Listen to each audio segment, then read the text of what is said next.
Hello guys, welcome to wrestling वाला। इस video में हम बात करने वाले हैं रेसलमेनिया के नाइट 1 और नाइट 2 दोनों के प्रिडिक्शंस के बारे में। हम सारे मैचेस को वन बाय वन डिस्कस करेंगे और मैं आपको बताऊंगा कि मेरे अकॉर्डिंग कौन विनर और लूज़र वहाँ हो सकता है। अभी सारे मैचेस जितने भी अनाउंस्ड हैं, मोस्टली जो इम्पोर्टेंट मैचेस हैं सारे अनाउंस हो चुके हैं, बट कुछ मैचेस स्मैकडाउन में भी ऐड हो सकते हैं जिसकी प्रोबेबिलिटी काफ़ी कम है। बट स्टिल एक मैच जो बड़ा मैच है वो अभी तक ऐड नहीं हुआ है, वो है रैंडी ऑर्टन वाला मैच। उसके बारे में भी हम थोड़ी बहुत डिस्कशन करेंगे और हम ये भी डिस्कस करेंगे कि कहाँ कुछ सरप्राइज रिटर्न्स हो सकते हैं, इनके बारे में रूमर्स हैं। सारी चीज़ें हम एक एक करके डिस्कस करेंगे। तो मैं आपको सबसे पहले ले चलता हूँ नाइट 1 की तरफ। नाइट 1 में 7 मैचेस टोटल अब तक अनाउंस्ड हैं। हम शुरुआत करते हैं अपनी बात को वर्ल्ड टैग टीम चैंपियनशिप का match, the war readers versus the new day. इसकी बिल्ड काफ़ी ऑर्डिनरी रही है। जितनी अच्छी होनी चाहिए थी उतनी अच्छी बिल्ड नहीं की। डब्ल्यूडब्ल्यूई वालों ने अच्छी स्टोरी वो दिखा सकते थे, जैसे स्मैकडाउन पर जो टैग टीम है उनके बीच में काफ़ी बढ़िया स्टोरी इस बार पूरे साल चली है। इनके बीच में स्टोरी उतनी अच्छी नहीं है, लेकिन स्टिल द न्यू डे का जिस तरह से हील टर्न हुआ उसके बाद जो एक हाइप थी बिगी को लेके, तो रेसलमेनिया के मैच में भी सबसे बड़ा सरप्राइज वही हो सकता है कि इनका मैच ऑब्वियसली काफ़ी अच्छा होगा रेसलिंग वाइज, बट स्टिल बिगी के रिटर्न के लिए ही सबसे ज़्यादा लोग एक्साइटेड होंगे। अब यहाँ पे बिगी का इन रिंग रिटर्न भी हो सकता है और ये भी हो सकता है कि सिर्फ वो वन टाइम अपीयरेंस के लिए आए और न्यू डे को मैच कॉस्ट करवा दें, या फिर अगर डब्ल्यूडब्ल्यूई बहुत ही वाइल्ड जाना चाहे तो वो न्यू डे को ज्वाइन कर सकते हैं और सबका हील टर्न हो जाए, ये भी हो सकता है। बट मुझे जो लगता है कि बिगी, मुझे ये ऐसा लगता है कि वन टाइम अपीयरेंस ही होगी, क्योंकि उनकी इंजरी अभी भी, उनका जो इंजरी का जो अपडेट है वो कुछ खास पॉजिटिव नहीं है उनके इन रिंग रिटर्न को लेके। सो आई स्टिल थिंक कि Big E will for sure return at WrestleMania, but still he will return only for one time appearance and will cost New Day the match here. So I think the War Raiders will retain their championships here. Next हम बात करते हैं Jade Cargill versus Naomi के बारे में। ये match बहुत ही बढ़िया बिल्ड हुआ है। इसकी स्टोरी इतनी अच्छी है कि कुछ कहा नहीं जा सकता। मतलब 15-20 सालों के बाद, पता नहीं कितने डेकेड्स के बाद, एक ऐसा मैच रेसलमेनिया के कार्ड पे है जिसमें विमेंस का मैच में चैंपियनशिप इन्वॉल्व नहीं है। तो आप सोच सकते हो कि इसकी स्टोरी कितनी बढ़िया है। जिन लोगों ने भी फॉलो किया है उनको पता है, शुरू से ही नेओमी ने जब से हील टर्न किया तब से जो नया कैरेक्टर लेके नेओमी आई, उसके बाद से ही इसमें काफ़ी इंट्रीग है इस स्टोरी में। मैं काफ़ी ज़्यादा इन्वेस्टेड था। इवन जो नेओमी और बियांका बेलेयर का वो प्रोमो सेगमेंट था उसमें भी मैं पर्सनली काफ़ी इमोशनल फील किया था। प्रिडिक्शन की बात करें तो इस मैच में बहुत ज़्यादा सोचने की ज़रूरत नहीं है। जेड कारगिल को लॉस देना यहाँ डब्ल्यूडब्ल्यूई अफोर्ड नहीं कर सकती है। वो भी इतने बड़े स्टेज पे, उनको बिल्ड करना है अभी आगे के लिए जेड कारगिल को। सो क्लियरली यहाँ पे विनर जेड कारगिल ही निकलेंगे और मुझे नहीं लगता यहाँ पे किसी और की इन्वॉल्वमेंट वगैरह वगैरह होगी। ये काफ़ी क्लीन मैच होगा। हाँ, थोड़ा सा ब्रूटल ये हो सकता है क्योंकि स्टोरी लाइन काफ़ी पर्सनल थी। नेक्स्ट हम बात करते हैं L Grande americano versus Rey Mysterio के बारे में। इस मैच के बारे में बात करने से पहले मैं थोड़ा दुख जताना चाहूँगा कि इस बार भी चैट गेबल रेसलमेनिया का पार्ट नहीं बने। मैच, इसकी स्टोरी लाइन काफ़ी बढ़िया है। एल ग्रांडे अमेरिकानो जो इंडी लेजेंड है लूचाडोर अंडरग्राउंड में, और बहुत बहुत डेकेड से वो प्रो रेसलिंग में एक्टिव है। जो भी एक्चुअल में बाहर की रेसलिंग देखते हैं, इंडी रेसलिंग देखते हैं, उनको पता होगा एल ग्रांडे अमेरिकानो के बारे में। और बहुत सारे लोग कह रहे हैं कि वो मास्क के नीचे चैट गेबल है, जो कि क्लियरली बहुत गलत बात है। वो हम रेसलमेनिया में जब मास्क अनवील होगा तो हम सबको पता चल जाएगा कि उसके नीचे एक्चुअल में कौन है। इस मैच में सबसे बड़ा एक स्टिपुलेशन जो डब्ल्यूडब्ल्यूई डाल सकती थी वो था मास्क वर्सेस मास्क का मैच, बट वो चीज़ अब तक ऐड नहीं की गई है और अब मुझे नहीं लगता कि वो ऐड होगी। बट ये मैच काफ़ी ज़्यादा एक्साइटिंग होने वाला है, इसकी तो गारंटी है। मैं पर्सनली इस मैच के लिए बहुत ज़्यादा एक्साइटेड हूँ। विनर की बात करें तो यहाँ मुझे नहीं लगता कि मुझे लगता है रे मिस्टीरियो इजीली एक लॉस अफोर्ड कर सकते हैं, उनको कोई खास नुकसान नहीं होगा। एल ग्रैंडे अमेरिकानो जैसे लेजेंड को लॉस देना डब्ल्यूडब्ल्यूई नहीं चाहेगी इतने बड़े स्टेज पे। So I think he will emerge as victorious here. Next हम मूव ऑन करते हैं अपने यूएस चैंपियनशिप के मैच की तरफ, जो कि है बिटवीन जेकब फाटू और एल ए नाइट। यहाँ पे मुझे लगता है ये one of the easiest predictions to make है यहाँ। जेकब फाटू इजीली इस मैच को जीत जाएंगे और इस मैच में कोई खास इन्वॉल्वमेंट होने के चांसेस नहीं है। बहुत सारे लोग कह रहे हैं कि सोलो सिकोआ यहाँ इंटरफेयर करेंगे, बट मुझे लगता है कि वो चीज़ भी मैच एंड होने के बाद ही होगी। मैच के बीच में मुझे नहीं लगता कि कोई इन्वॉल्वमेंट होने जा रही है। So I think Jacob Fatu will easily win here. अब जो हमारे 3 मैचेस बचते हैं उसमें से एक मैच है डब्ल्यूडब्ल्यूई वुमेन्स चैंपियनशिप के लिए नाइट 1 पे, Tiffany Stratton versus Charlotte Flair. ये स्टोरी लाइन काफ़ी अप एंड डाउन वाला सीन था यहाँ पे, क्योंकि शुरू में किसी को भी मज़ा नहीं आ रहा था, फिर ये लोग जब पर्सनल गए तो सबको ही लगभग इंटरेस्ट आ गया। बट यहाँ पे टिफनी स्ट्रैटन का टाइटल रिटेन करना काफ़ी मुश्किल है, काफ़ी ज़्यादा मुश्किल है, क्योंकि शार्लेट फ्लेयर के अगेंस्ट आपको पता है कि किसी का भी टाइटल रिटेन करना मुश्किल होता है। इसके बारे में बहुत ज़्यादा मैं बात नहीं करना चाहता, क्योंकि मुझे पर्सनली इस स्टोरी लाइन में बिल्कुल भी मुझे इन्वेस्ट नहीं कर पाई डब्ल्यूडब्ल्यूई, मुझे इंटरेस्ट नहीं आया। So I think Charlotte Flair is gonna win here once again, और फिर आगे उनकी स्टोरी लाइन किसके साथ चलती है। पर्सनली किसी और के साथ टिफनी का मैच होता तो मैं ज़्यादा एक्साइटेड होता। शार्लेट फ्लेयर का कैरेक्टर वर्क मुझे उतना पसंद नहीं आता, but still she is going to win, so we all know that.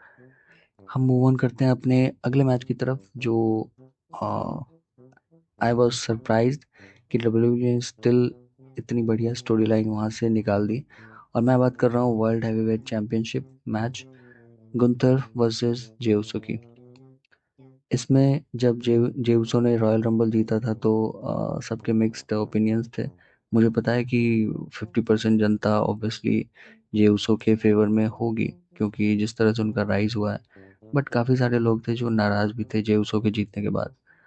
शुरू में जो स्टोरी लाइन चल रही थी ओटिस वगैरह को इंक्लूड करके, और ऑस्टिन थियरी, इन लोगों को जो इंक्लूड कर रहे थे ये लोग, तो बहुत बहुत बेकार लग रहा था वो बिल्ड।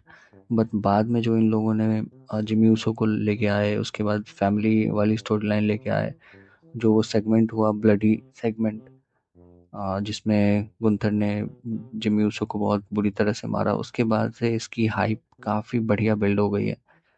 और इसकी स्टोरी भी कुछ इस तरह की है कि अब तक जे उसो जीत नहीं पाए हैं गंतर के अगेंस्ट, तो जो उनका बिगेस्ट आर्च राइवल है अब तक, उसको वो फाइनली रेसलमेनिया में हरा पाएंगे या नहीं।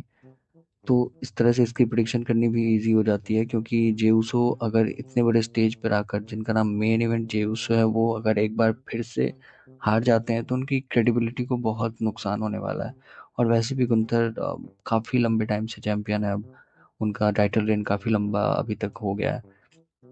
सो जेउसो यहाँ पे अगर विक्ट्री लेते हैं तो उससे किसी को भी कोई नुकसान नहीं है, उल्टा विन विन सिचुएशन है, क्योंकि ऑलरेडी डब्ल्यूडब्ल्यूई के one of the top stars में जेउसो आ चुके हैं। तो यहाँ से डब्ल्यूडब्ल्यूई उनको एक बार चैंपियन बना के चेक कर सकती है कि कैसा जाता है रेन, और उस हिसाब से उनके रेन को कितना लंबा रखना है वो किया जा सकता है। सो आई थिंक जेउसो यहाँ पे जीत जाएंगे टाइटल।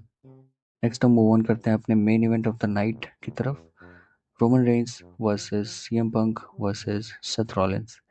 और मुझे पता है आप में से बहुत सारे लोग इस मैच के लिए काफ़ी ज़्यादा एक्साइटेड है, मैं भी पर्सनली काफ़ी एक्साइटेड हूँ इस मैच को लेके, क्योंकि यहाँ थोड़ी सी अनप्रिडिक्टेबिलिटी है, यहाँ विनर चूज़ करना काफ़ी मुश्किल है।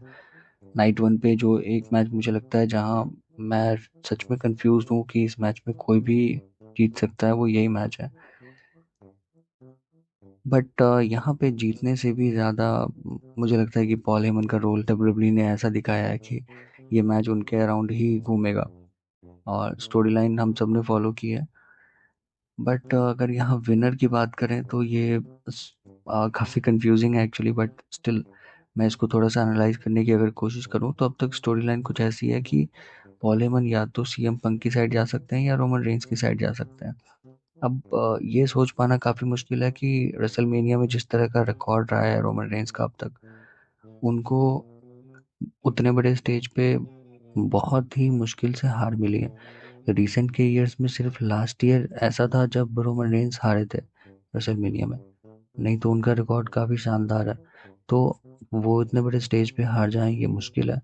बट हमें ये भी देखना होगा कि जब सुपरस्टार्स एक बार अपना प्राइम जो उनका टाइम है वो जी लेते हैं, उसके बाद वो दूसरों को ओवर करने की कोशिश करते हैं। अगर उस लॉजिक से जाएं तो यहाँ मुझे सीधे सीधे सेथ रॉलिंस का चांस दिखता है। दूसरा, अगर हम स्टोरी लाइन को फॉलो करें तो सीएम पंक का ड्रीम रेसलमेनिया को मेन इवेंट करना था। उनको यहाँ डब्ल्यूडब्ल्यू विन दे ऐसा कोई ज़रूरी नहीं है, वो ना दे तो भी चल जाएगा क्योंकि लोग उनको मेन इवेंट में देखना चाहते थे। तो अगर इस लॉजिक से हम जाते हैं तो रोमन रेंज और सीएम पंक दोनों के चांसेस मुझे काफ़ी कम लग रहे हैं। और जिस तरह के रूमर्स चल रहे हैं मैं भी उनका ही साथ देना चाहता हूँ। मुझे भी लगता है यहाँ सेथ रॉलिंस ही कुछ कारनामा करके दिखाएंगे। भले ही पॉल हेमन उनके साइड पर ना जाए, बट कुछ और एंगल भी यहाँ हो सकता है। वो रॉक वाला जो रूमर चल रहा है कि सेथ रॉलिंस रॉक को ज्वाइन कर सकते हैं, वो चीज़ की पॉसिबिलिटी मुझे भी दिखती है। बट किसी भी तरह से अगर देखें कोई भी सरप्राइज कुछ भी यहाँ पे हो, सेथ रॉलिंस के जीतने के चांसेस ही सबसे ज़्यादा हैं क्योंकि उनका जो रिसेंट में टाइम रहा है वो बहुत ज़्यादा जीते नहीं है। तो अगर उनको दोबारा से बिल्ड करना है उनके हील कैरेक्टर को, तो डब्ल्यूडब्ल्यू को उनको एक विक्ट्री देनी होगी। अब हम मूव ऑन कर रहे हैं नाइट 2 की तरफ। नाइट 2 पर सबसे पहले जो हम जल्दी से डिस्कशन कर लेते हैं वो है WW women's tag team championship का मैच, जो Liv Morgan and Raquel versus Bayley and Lyra Valkyria के बीच में है। इस मैच में ये नो ब्रेनर है, मुझे नहीं लगता कि बेली एंड लाइरा वेल्किरिया की कोई भी टीम है, टैग टीम है, वो बस ऐसे ही रेसलमेनिया के लिए बनाई गई है। तो मुझे लगता है live Morgan and Raquel easily इस मैच को जीत जाएंगे, अपनी चैंपियनशिप रिटेन कर लेंगे, क्योंकि वैसे भी जजमेंट डे की स्टोरी जिस तरह से चल रही है उसमें लिव मॉर्गन के पास गोल्ड हो, फिन बैलर के पास ना हो, तभी तो वो उनको किक आउट कर पाएंगे बाहर। So I think they will retain here. हम मूव ऑन करते हैं अपने नेक्स्ट मैच की तरफ, Damian Priest versus Drew McIntyre, जो कि है सिन सिटी स्ट्रीट फाइट। अब इस मैच की स्टोरी काफ़ी अजीब सी ही चली है, क्योंकि ड्रू मैकिंटायर को हम सब एक्सपेक्ट कर रहे थे कि उनको कोई दूसरा अपोनेंट मिलेगा, बट उनको मिला है डेमियन प्रीस्ट, जो कि अपने आप में काफ़ी बढ़िया अपोनेंट है, बट रेसलमेनिया के लिए नहीं है। तो मुझे पता है कि ये मैच काफ़ी हार्ड हिटिंग और ब्रूटल होने के चांसेस हैं। बढ़िया मैच ये होगा। मुझे डेमियन प्रीस्ट की रेसलिंग भी एक्चुअली काफ़ी पसंद है, और दोनों बिग गाइज हैं, सो दे विल फॉर श्योर मज़ा दिला देंगे। अगर विनर की बात करें इसमें तो ड्रू मैकिंटायर इजीली जीत सकते हैं, लेकिन अगर स्टोरी को ये और थोड़ा ड्रैग करना चाहते हैं, और कंसिडरिंग द फैक्ट कि लास्ट ईयर डेमियन प्रीस्ट ने रेसलमेनिया में money in the bank cash in किया था, उसके बाद ट्रिपल एच ने उनको चैंपियन बनाया था कुछ टाइम के लिए, तो डेफिनेटली वो उनके one of the favourite guys में से हैं। सो आई थिंक डेमियन प्रीस्ट को विक्ट्री यहाँ ट्रिपल एच देना चाहेंगे, क्योंकि वो स्टोरी को थोड़ा सा और ड्रैग करना चाहेंगे, जिससे ड्रू मैकिंटायर का कैरेक्टर भी एनहांस होगा। और मुझे यही लगता है कि डेमियन प्रीस्ट की मैच जीतने जा रहे हैं। नेक्स्ट हमारा मैच है AJ Styles versus Logan Paul का। इस मैच का बिल्ड उतना अच्छा तो नहीं हुआ जितना करना चाहते थे, बट हम सबको पता है कि ये मैच काफ़ी एंटरटेनिंग होने जा रहा है, क्योंकि लोगन पॉल के सारे ही मैचेस जो रिसेंट ईयर्स में रहे हैं वो एटलीस्ट एंटरटेनिंग तो होते ही हैं। और फिर से हमें देखना होगा कि प्राइम बॉटल के अंदर इस बार कौन सा यूट्यूबर आने वाला है, या आने वाला भी है या नहीं, कोई नई चीज़ होने वाली है। But I am definitely excited for this match. Logan Paul के मैचेस मुझे पर्सनली एंटरटेनिंग लगते हैं, और एजे स्टाइल्स अब कितने टाइम तक रेसलिंग करने जा रहे हैं हमें नहीं पता। एजे स्टाइल्स 1 साल या 2 साल, या हो सकता है ये उनकी लास्ट रेसलमेनिया हो, कोई भी नहीं जानता। So moving on to predict the winner of this match, मुझे लगता है लोगन पॉल ये मैच में परफॉर्मेंस काफ़ी अच्छी देंगे। उनके जो वायरल मोमेंट हैं वो भी आ जाएंगे इस मैच से, बट ऑब्वियसली वो जीतने नहीं वाले, क्योंकि एजे स्टाइल्स के रिटर्न के बाद से उनका ग्राफ काफ़ी नीचे जा रहा है। सो मुझे लगता है डब्ल्यूडब्ल्यूई उनको यहाँ पे एक विक्ट्री देना चाहेगी, और ये भी हो सकता है कि उनका ये लास्ट रेसलमेनिया हो। सो डेफिनेटली वो इसको एक अच्छे नोट पे एंड करना चाहेंगे। सो ये स्टाइल्स मेरे लिए यहाँ पे विक्टोरियस होने वाला है। आईसी टाइटल के लिए इंटरकॉन्टिनेंटल चैंपियनशिप मैच है Bron Breakker versus Penta versus Finn Balor versus Dominik Mysterio, fatal 4-वे मैच। ये मैच काफ़ी ज़्यादा इंटरेस्टिंग है, क्योंकि इसमें जो भी कंपेरेटर्स हैं वो काफ़ी ज़्यादा इंटरेस्टिंग है। जो चैंपियन है ब्रॉन ब्रेकर, वो सबके फेवरेट हैं। पेंटा जो जब से AEW से आए हैं डब्ल्यूडब्ल्यू में छाए हुए हैं, ऑलमोस्ट एवरीबॉडी लव्स हिम। और फिन बैलर जो आजकल पिन बैलर नाम से जाने जा रहे हैं, क्योंकि वो कुछ भी नहीं जीत पा रहे हैं, एक सिंगल मैच जीतने में उनकी हालत ख़राब हो जाती है। और जो डोमिनिक मिस्टीरियो है, वो ऑब्वियसली क्राउड फेवरेट तो अभी नहीं बने हैं, बट धीरे धीरे वो बनते जा रहे हैं। इंटरनेट के फेवरेट तो डोमिनिक शुरू से हैं। सो इसकी स्टोरी जो प्ले आउट होगी इस मैच में वो काफ़ी इंटरेस्टिंग होगी देखने के लिए।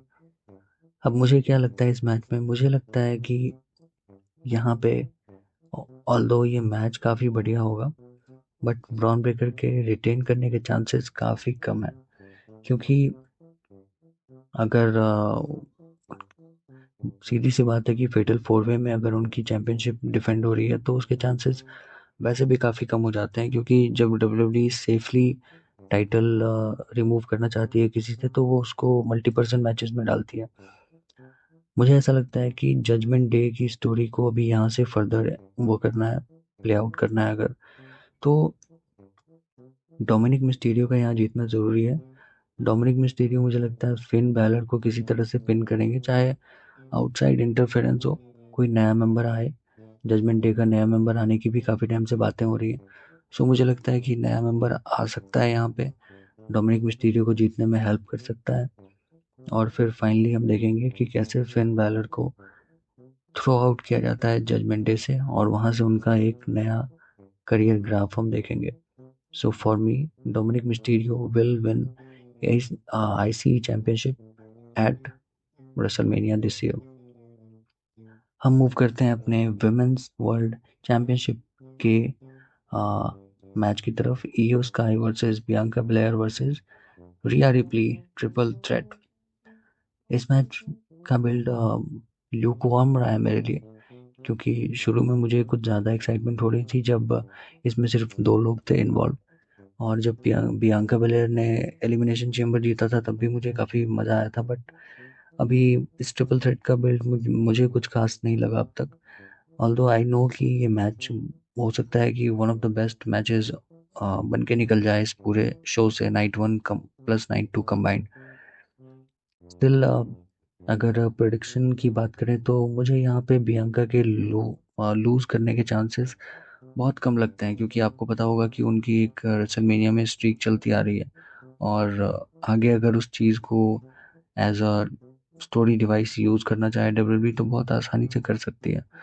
सो अगर इजीली प्रिडिक्ट करना हो तो मैं यहाँ से बियांका बेलेयर को प्रिडिक्ट करना चाहूँगा कि इस मैच में Bianca Belair will become a new women's world champion.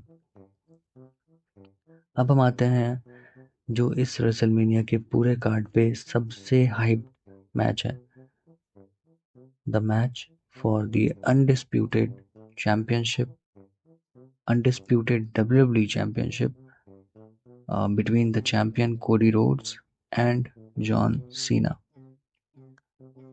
I will say कि मुझे जो सबसे ज़्यादा अनप्रिडिक्टेबल मैच इस पूरे कार्ड पे लग रहा है, जिसके लिए मैं एक्साइटेड हूँ, वो यही मैच है। हमने रैंडी ऑर्टन वाला मिस कर दिया, मैं चाहूँगा कि उसको मैं भी यहाँ इंक्लूड कर लेता हूँ, नहीं तो बाद में छूट जाएगा। रैंडी ऑर्टन का मैच अभी भी अनाउंस नहीं है, बट चांसेस हैं कि स्मैकडाउन में उनका मैच अनाउंस हो जाएगा। सो मुझे ऐसा लगता है कि उनका मैच जो जनरल मैनेजर है निक ऑल्डिस, उनके अगेंस्ट ही होने जा रहा है, किसी और ओपोनेंट की यहाँ ज़रूरत नहीं है। या फिर दूसरा जो चांस है वो ये हो सकता है कि निकोलडिस जिस तरह से विंस मैकमैन ने पिक किया था कोडी रोड्स को, वैसे ही वो कोई ओपोनेंट पिक कर सकते हैं रैंडी ऑर्टन के लिए रेसलमेनिया में, जो कि कोई भी हो सकता है। फॉर एग्जांपल दो लोगों के रूमर्स सबसे ज़्यादा चल रहे हैं, एक तो एलिस्टर ब्लैक और रूसेव के रूमर्स सबसे ज़्यादा चल रहे हैं। मुझे लगता है कि रूसेव जजमेंट डे को ज्वाइन कर सकते हैं और एलिस्टर ब्लैक यहाँ रिटर्न कर सकते हैं, बट स्टिल एलिस्टर ब्लैक को रेसलमेनिया में रैंडी ऑर्टन के अगेंस्ट डालना रिटर्न करवा के काफ़ी रिस्की मूव होगा। उनको फिर से यहाँ लॉस देना मुझे नहीं लगता WWE अफोर्ड कर सकती है। So I think Aleister Black का रिटर्न रेसलमेनिया के बाद हो सकता है। यहाँ पे रैंडी ऑर्टन निकोलडिस के अगेंस्ट ही कम्पीट करेंगे। हम आते हैं अपने अनडिस्प्यूटेड चैंपियनशिप की मैच की तरफ। Cody Rhodes versus John Cena की स्टोरी लाइन में द रॉक का इन्वॉल्वमेंट रहा है शुरू से, बट हमने उनको कभी भी एलिमिनेशन चेंबर के बाद से देखा नहीं है स्टोरी लाइन में इन्वॉल्व होते हुए। बट हम सब जानते हैं कि रेसलमेनिया में वो डेफिनेटली आएंगे और ट्रेविस स्कॉट के साथ ही आएंगे। सो इस मैच में कुछ भी होने के चांसेस हैं। जॉन सीना अपना हील कैरेक्टर प्ले कर रहे हैं, सो डेफिनेटली वो कुछ ना कुछ हील टैक्टिक्स का यूज़ यहाँ पे करेंगे। यहाँ कोडी रोड्स के जीतने के चांसेस काफ़ी कम है, काफ़ी स्लीक चांसेस हैं। और कंसिडरिंग द फैक्ट कि जॉन सीना की ये लास्ट रेसलमेनिया है, जहाँ पे रेसलमेनिया जैसे ग्रैंड स्टेज पे उनके पास चैंपियन बनने की अपॉर्चुनिटी है, तो मुझे लगता है WWE इस पे कैश इन करना चाहेगी। बट हमें ये भी देखना होगा कि कोडी रोड्स में जिस तरह से इन्वेस्टेड है WWE, उनको लॉस देना एक बहुत बड़ा मूव होगा, क्योंकि वो इस्टेब्लिश्ड चैंपियन है और उनका रेन हालांकि बहुत लंबा रहा है, बट अभी भी जिन जिन ओपोनेंट्स को वो फेस कर सकते थे उनको अभी भी फेस नहीं किया है। मुश्किल से 2-3 लोगों को उन्होंने पूरी रेन के दौरान फेस किया, Kevin Owens being the one. और शुरू में एजे स्टाइल्स थे, बीच में थोड़े टाइम के लिए एक दो और लोग आए। सो मुझे ये चीज़ बचा पाना काफ़ी मुश्किल लग रहा है मेरे लिए कि कोडी रोड्स का रेन यहाँ पे एंड कर सकती है WWE। काफ़ी बड़ा शॉकर होगा मेरे लिए। सो मुझे अभी भी इसमें ऐसा लगता है ना, कुछ इस तरह का सीन बन सकता है कि जॉन सीना और द रॉक जितने भी हील टैक्टिक्स यूज़ करना चाहें वो करेंगे। कोडी रोड्स को लहूलुहान कर देंगे वो बुरी तरह से, लेकिन फिर भी यहाँ पे किसी लेजेंड का रिटर्न होगा और वो कोडी रोड्स को सेव करके इस मैच में उनको चैंपियनशिप रिटेन करने में हेल्प करेंगे। And it breaks my heart to say that John Cena is not going to become a 17-time world champion, at least at WrestleMania. Later on अभी पूरा साल बाकी है उनका उनका ये उनके नाम से हमें एक पेपर व्यू देखने को मिलने वाला है जो कम्प्लीटली उनको डेडिकेटेड होगा। तो मुझे लगता है कि इजीली बाद में उनको ये विक्ट्री दी जा सकती है, 17 time world championship. But at WrestleMania I don't think so. तो ये थी मेरी सारी प्रिडिक्शंस रेसलमेनिया 41 को लेके। नाइट 1 नाइट 2 को हमने सेम वीडियो में कर लिया। सो अब मैं आपसे मिलूंगा रेसलमेनिया के रिव्यू के साथ। उससे पहले मुझे नहीं लगता किसी वीडियो की ज़रूरत है। So I try to make separate reviews for both nights. Let's see what happens. तब तक के लिए take care. I will meet you in my next video. तब तक के लिए बाय बाय।